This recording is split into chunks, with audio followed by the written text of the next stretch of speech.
നമസ്കാരം. ഞാനിന്ന് നിങ്ങളോടൊരു ചെറിയൊരു കഥ പറയാൻ തന്നെയാണ് വന്നത്. ഇന്നലെ രാത്രി സംഭവിച്ചൊരു സംഭവമാണ്. ഞാനും വൈഫും എൻ്റെ കുഞ്ഞുമായിട്ട് ഞങ്ങളൊരു ഷോപ്പിംഗൊക്കെ കഴിഞ്ഞ് വണ്ടി ഷോപ്പിംഗ് സെൻറ്ററിൽ നിന്ന് പുറത്തിറങ്ങി വാഹനം എടുത്ത് പുറത്തേക്ക് കിടക്കുകയായിരുന്നു.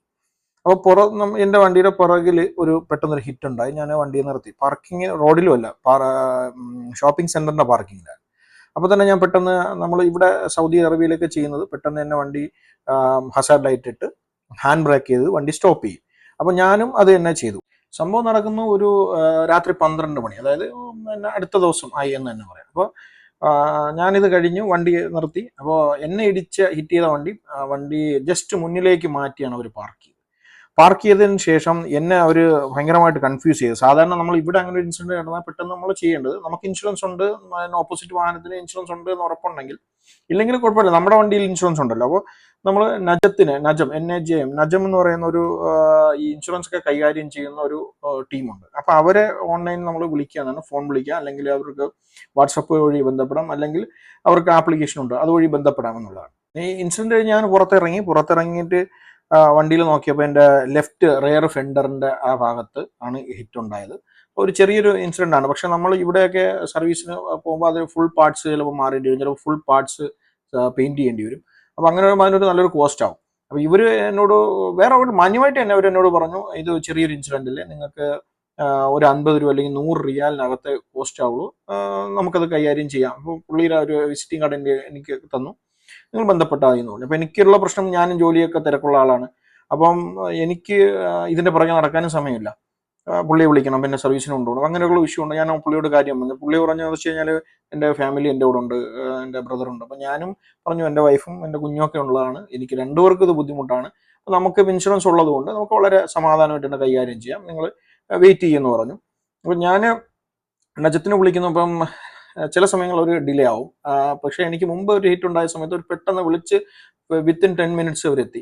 അപ്പോൾ കുറച്ച് ഡിലേ ആയി. അപ്പോൾ അവിടുത്തെ ഒരു സെക്യൂരിറ്റിയും എന്നോട് വന്ന് പറഞ്ഞു, ഷോപ്പിംഗ് സെക്യൂരിറ്റി എന്നോട് വന്ന് പറഞ്ഞു, നിങ്ങൾ വണ്ടി എടുത്തുകൊണ്ട് പോകും, ചെറിയൊരു ഹിറ്റല്ലേ ഉള്ളൂ, നിങ്ങൾ അവർ വരാൻ ലേറ്റ് ആവും. അപ്പം ഞാൻ പറഞ്ഞില്ല, വെയിറ്റ് ചെയ്യും. അപ്പം നമ്മളെ കൺഫ്യൂഷൻ ആക്കും. അപ്പോൾ നമ്മൾ മാക്സിമം അതിന് നിൽക്കരുത്. നമ്മൾ ഒറ്റയ്ക്കാണെങ്കിൽ മാക്സിമം നമുക്കൊരു ഡിസിഷൻ എടുക്കാൻ പറ്റാത്ത ഒരു സാഹചര്യത്തിലേക്ക് അവർ കൊണ്ടുപോകും.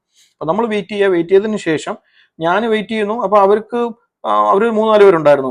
നമ്മളായിട്ട് ഇങ്ങനെ കൺഫ്യൂഷൻ ആക്കുക. അപ്പോൾ അവർ കുറച്ച് കഴിഞ്ഞിട്ട് ഞാൻ അവിടെ തന്നെ നിന്നു വണ്ടി. അപ്പോൾ എൻ്റെ അടുത്ത് പറഞ്ഞു, പാർക്കിംഗ് നിങ്ങൾ വണ്ടി മാറ്റിയിട്, കാരണം വണ്ടികൾ വരുമ്പോൾ അവർക്ക് ബുദ്ധിമുട്ടാണ്, മറ്റുള്ളവർക്ക് പോകാനുള്ള ബുദ്ധിമുട്ടാണ്. അപ്പോൾ ഞാൻ ഇല്ലാതെ ഞാൻ ഹസാർഡ് ഇട്ടിട്ടുണ്ട്, അത് ഒതുങ്ങി സൈഡ് കൊണ്ട് പോകാനുള്ള ഉള്ള സൗകര്യം ഉണ്ട് എന്ന് പറഞ്ഞു. എന്നിട്ട് ഞാൻ അവിടെ തന്നെ ഇട്ടു. കുറച്ച് കഴിഞ്ഞിട്ട് എനിക്കൊന്നൊരു 3/4 മണിക്കൂർ, 45 ഒരു 12:45 12:15 ഒക്കെ നജം വന്നു. അവർ വളരെ നീറ്റായിട്ട് തന്നെ വന്നു. അവർ വന്നു കഴിഞ്ഞാൽ പിന്നെ നമ്മളോടൊന്നും അധികം സംസാരിക്കില്ല. അവരൊരു ഇൻവെസ്റ്റിഗേഷൻ ഓഫീസറാണ്. അവർ വന്നതിന് ശേഷം അവരുടെ പെട്ടെന്ന് തന്നെ വണ്ടിയുടെ ഫോട്ടോ ഒക്കെ എടുത്തിട്ട് അപ്പോൾ നമുക്ക് നമ്മളെ ഇൻസിഡന്റ് എന്ത് സംഭവിച്ചു എന്ന് എഴുതാൻ വേണ്ടിയിട്ടുള്ള ഒരു പേപ്പർ ഉണ്ട്. അതിൽ നമുക്ക് അറബ് എഴുതാം, ഇംഗ്ലീഷ് എഴുതാം. അപ്പോൾ അതെല്ലാം കൊടുത്ത് നമ്മളേക്കാണ്. പിന്നെ വണ്ടി ഓടിക്കുന്ന സമയത്ത് നമുക്ക് ഇൻഷുറൻസ് ഉണ്ടാവണം, നമുക്ക് ലൈസൻസ് ഉണ്ടാവണം, നമുക്ക് വണ്ടിയുടെ രജിസ്ട്രേഷൻ വാലിഡിറ്റി ഉണ്ടാവണം. അപ്പോൾ ആ കാർഡൊക്കെ നമ്മൾ അവർക്ക് കൊടുക്കണം. അത് കൊടുത്തു. അവർ മറ്റേ പുള്ളിയിൽ നിന്നും വാങ്ങിച്ചു. പിന്നെ അവർ അവരുടെ വണ്ടിയിലേക്ക് പോകും. പിന്നെ ബാക്കി കാര്യങ്ങളൊക്കെ അവർ അവിടെ ഇരുന്നാണ് ചെയ്യുന്നത്. പെട്ടെന്ന് തന്നെ എല്ലാം ചെയ്തു. ഒരു 10 മിനിറ്റ്സ് അവരുടെ പ്രൊസീജിയേഴ്സ് ഒക്കെ ഉണ്ടായിരുന്നു. അതെല്ലാം കഴിഞ്ഞതിന് ശേഷം എന്നോട് പറഞ്ഞു, നിങ്ങളുടെ ഭാഗത്ത് മിസ്റ്റേക്ക് ഇല്ല, ഓപ്പോസിറ്റാണ് എൻ്റെ തെറ്റുകാരൻ. അപ്പോൾ അതുകൊണ്ട് നിങ്ങൾ അടുത്ത ദിവസം തഖ്ദീർ ഓഫീസിലേക്ക് പോകണം, നിങ്ങൾക്കൊരു മെസ്സേജ് വരുമെന്ന് പറഞ്ഞു. അപ്പോൾ രാത്രി ആയതല്ലോ, അപ്പോൾ പിന്നെ നമുക്ക് തഖ്ദീർ ഓഫീസ് നമുക്ക് അടുത്ത ദിവസം രാവിലെ പോകാൻ പറ്റുള്ളൂ. പിന്നെ ഞാൻ അടുത്ത ദിവസം, അതായത് ഇന്നത്തെ ദിവസം ഞാൻ രാവിലെ തഖ്ദീർ ഓഫീസിൽ ഒരു 9 മണിയായപ്പോൾ പോയി. പിന്നെ അവിടെ പോയതിന് ശേഷം അവിടുത്തെ പ്രൊസീജിയർ എന്ന് പറഞ്ഞാൽ അവിടെയും വണ്ടിയിൽ ഇങ്ങനെ വന്നുകൊണ്ടിരിക്കുക, ക്യൂ നിൽക്കുക, കാരണം ഇവാലുവേറ്റ് ചെയ്യേണ്ട ഒരു സെറ്റപ്പാണ്. നേരെ പോവുക, അവിടെ പിന്നെ ചെക്കിങ് ഗേറ്റ് ഉണ്ട്, അവിടെ നമ്മുടെ പേപ്പറൊക്കെ കൊടുത്ത് നമുക്കൊരു മെസ്സേജ് മുറൂറിൽ നിന്നും വന്നിട്ടുണ്ടാവും, നജം നിന്നും വന്നിട്ടുണ്ടാവും, കേസ് റിപ്പോർട്ട് ചെയ്തിട്ടുണ്ടെന്നോ ആ നമ്പറോടെ കൊടുക്കുക, വണ്ടി അകത്തേക്ക് കൊണ്ടിടുക. അവിടുന്ന് ഇവാലുവേറ്റ് ചെയ്യാൻ അവിടുത്തെ ഓഫീസർമാരുണ്ട്, അവർ വന്ന് വണ്ടി ഇവാലുവേറ്റ് ചെയ്യും. പാർട്സ് മാറേണ്ടതാണെങ്കിൽ പാർട്സ് മാറാനുള്ള തുക നമുക്ക് തരും, ഇല്ലെങ്കിൽ അതിൻ്റെ സർവീസിൻ്റെ ലേബറിൻ്റെ കോസ്റ്റ് നമുക്ക് തരുകയാണ് ചെയ്യുന്നത്. അപ്പോൾ നമുക്കിത് വലിയ തലവേദനയല്ല. ഇപ്പം നമ്മൾ നേരെ മറിച്ച് അവരുടെ പേയ്മെൻറ്റ് അഡ്ജസ്റ്റ്മെൻറ്റിനൊക്കെ പോയി കഴിഞ്ഞാൽ നമ്മുടെ ഭാഗം ക്ലിയർ ആണ്, എന്നിട്ടും പേയ്മെൻറ്റ് അഡ്ജസ്റ്റ്മെൻറ്റിന് പോയി കഴിഞ്ഞാൽ നമുക്ക് ഒരുപാട് സമയം എടുക്കും, നമുക്ക് അവരെ പുറകെ നടക്കേണ്ടി വരും. അപ്പോൾ അതൊക്കെ ഒഴിവാക്കാൻ ഏറ്റവും നല്ലത് നിയമപരമായിട്ടുള്ള കൃത്യമായ ഇവിടുത്തെ സേവനങ്ങളിലേക്ക് പോകും. അപ്പോൾ നമ്മളെ നാട്ടിലെ അവസ്ഥ ഒന്ന് ആലോചിച്ച് നോക്കും. നാട്ടിലൊരു ചെറിയ ഹിറ്റ് ഉണ്ടായി കഴിഞ്ഞാൽ നമ്മളങ്ങ് സോൾവ് ചെയ്ത് നമ്മളങ്ങ് വിട്ടുപോകും. കാരണം അതിന്റെ പുറകെ നടക്കണമല്ലോ. അപ്പം പക്ഷെ നമ്മൾ പിന്നീട് ഇത് പണിയാൻ വേണ്ടി ഇറങ്ങുമ്പോഴാണ് ഇതിന്റെ കോസ്റ്റ്, അതായത് ആ ഒരു പാർട്സിന്റെ പെയിന്റിങ് കോസ്റ്റ് അങ്ങനെയുള്ള കാര്യങ്ങൾക്ക് നല്ല വരും. ഇപ്പൊ ഒരു കോസ്റ്റ് ഉള്ള വണ്ടി, അതായത് ഒരു ബെൻസ് ഒക്കെയാണ്, ഒരു BMW ഒക്കെ ആണെങ്കിൽ അതിന്റെ പാർട്സും അതിന്റെ സർവീസും ഒക്കെ ഭയങ്കര കൂടുതലാണ്. അപ്പൊ നമുക്കത് അഫോർഡബിൾ ആവില്ല. ഏറ്റവും നല്ലത് ഇതുപോലെ ഇപ്പൊ നമ്മളെ നാട്ടിൽ ഇങ്ങനെയുള്ള സിസ്റ്റം ചെയ്ത് ഇപ്പം ഇൻഷുറൻസ് കമ്പനിക്കാരുമായിട്ടുള്ള ഒരു ബന്ധമാണ് ഇത്.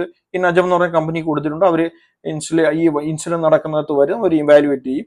ഇവാലുവേറ്റ് ചെയ്തതിനു ശേഷം നമുക്കും ഒരു ബുദ്ധിമുട്ടും ഇല്ല എന്നുള്ളത്. ചില സമയത്തൊന്ന് വെയിറ്റ് ചെയ്യേണ്ടി വരും എന്നുള്ളതേ ഉള്ളൂ. ഒരു അരമണിക്കൂർ, ഒരു മണിക്കൂറൊക്കെ, മാക്സിമം ഒരു 10 മിനിറ്റിനുള്ളിൽ വരും. കാരണം അവർക്ക് ഒരുപാട് വണ്ടികൾ ഇവിടെ ഓടുന്നുണ്ട്. അപ്പം പെട്ടെന്ന് വരും, അവർ അപ്പം തന്നെ ഇവാലുവേറ്റ് ചെയ്യും, പെട്ടെന്ന് തന്നെ പേപ്പർ തരും. നമുക്കടുത്ത് അഗ്ദീർ ഓഫീസിൽ പോവുക, ഇവാലുവേറ്റ് ചെയ്യുക, അതിനുള്ള പൈസ വരും. അപ്പം ഇന്ന് തന്നെ എൻ്റെ എല്ലാം കഴിഞ്ഞു. ഞാൻ ഓഫീസിൽ പോയി, അത് കഴിഞ്ഞെങ്കിലും മെസ്സേജ് വന്നു. മെസ്സേജ് വന്നതിന് ശേഷം ആ മെസ്സേജ് നജത്തിൻ്റെ ആപ്ലിക്കേഷൻ തന്നെ കയറി അതിൻ്റെ ഡീറ്റെയിൽസ് എടുത്തതിന് ശേഷം ഞാൻ പേയ്മെൻറ്റ് എൻ്റെ അക്കൗണ്ട് നമ്പർ അതിലോട്ട് കൊടുത്തു. അതിലേക്ക് എനിക്ക് ഏകദേശം 900 റിയാലിന് അടുപ്പിച്ച് എനിക്ക് പ്രോസസ്സ് ചെയ്ത് എനിക്ക് ഫീസ് വന്നു. അപ്പം ഇന്നലെ ഞാൻ അവിടെ പോയി തർക്കിക്കാൻ നിന്ന് അവരുമായിട്ട് നമ്മളധികം സംസാരിക്കാനും പോയില്ല. തർക്കിക്കാൻ പോയിരുന്നെങ്കിൽ അവരിൽ നിന്ന് ചില 50-ഓ 100-നോ ഞാൻ വേണ്ടി അവരെ പുറകെ അടക്കേണ്ടി വരും. അപ്പം ഞാൻ അവരോടും പറഞ്ഞതാണ്, എൻ്റെ ഭാഗത്താണ് മിസ്റ്റേക്ക് എങ്കിൽ നിങ്ങൾക്ക് പൈസ കിട്ടട്ടെ, നിങ്ങളുടെ ഭാഗത്താണ് മിസ്റ്റേക്ക് എങ്കിൽ നമുക്കറിയില്ല എങ്ങനെയാണ്, ചിലപ്പോൾ 50-50 വരും. അപ്പം നമുക്കൊരു ഹെഡ് ഏക്കില്ല എന്നുള്ളതാണ്.